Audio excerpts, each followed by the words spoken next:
Yan.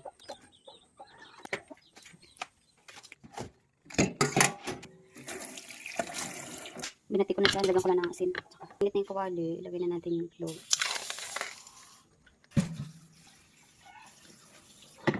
Tapos, ganyan lang. Kaya ako ginaganyan yan, para maiwasan natin na huwag masunog. Kasi wala nga mantika, di ba? Para hindi natutong.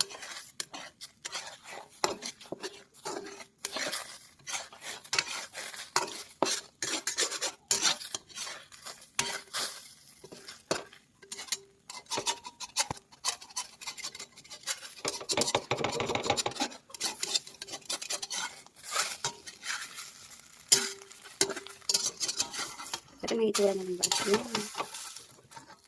So, yan yung itsura niya. Aha. Diba? Tara kain.